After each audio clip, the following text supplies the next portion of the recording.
Dunia kwa sasa imerindima ikiwaza baada ya vita vya Iran, biashara ya dunia itastawiji haraka. Mtazamaji na mfuatiliaji wa channel hii, endelea kusubscribe. Mimi ni Waridi Almas.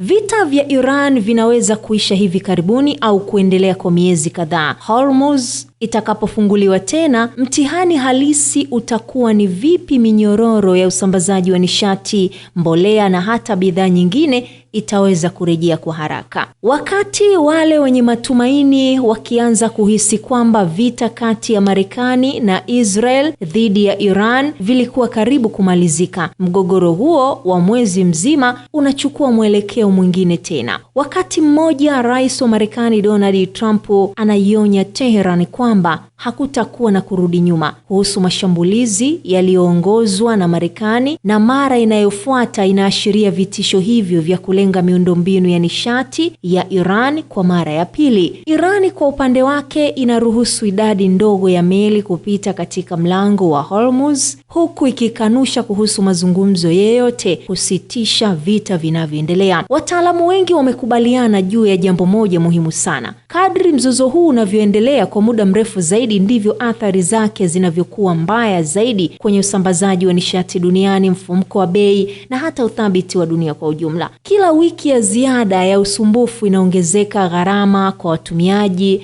na hata biashara, huku ukuaji ukipungua kwa kiasi kikubwa. Benki ya Uhifadhi ambayo ni sehemu ya mfuko wa Benki Kuu ya Marekani ilitabiri mapema mwezi huu kwamba kufungwa kwa mlango huo kwa miezi mitatu au zaidi kungesababisha ukuaji wa pato la taifa la dunia na hata kupungua kwa 2.9% katika robo ya pili ya mwaka. Wakati wowote Hormuz, njia nyembamba ambayo inapitisha 20% ya biashara ya mafuta duniani, itakapofunguliwa tena, kasi ambayo uzalishaji wa mafuta na gesi pamoja na usafiri wa meli za mafuta utaanza tena, itaamua jinsi uchumi wa dunia utakavyoweza kufufuka kwa haraka zaidi katika hilo. Mataifa washirika wa NATO wa Ulaya yakiwemo ya Ujerumani, Ufaransa na Uingereza yameonyesha utayari wa kujiunga na doria hizo mara mapigano yatakapokoma.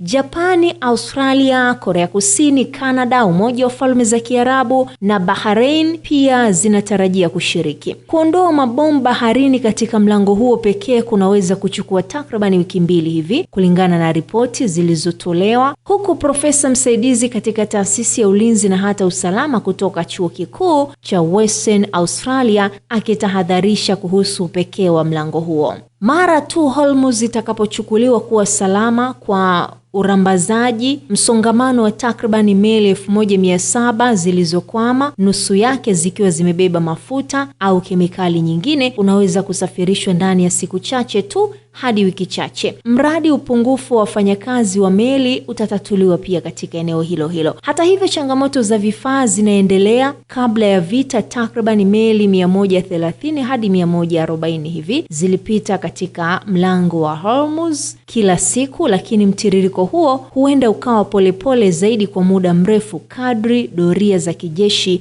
zinavyohitajika.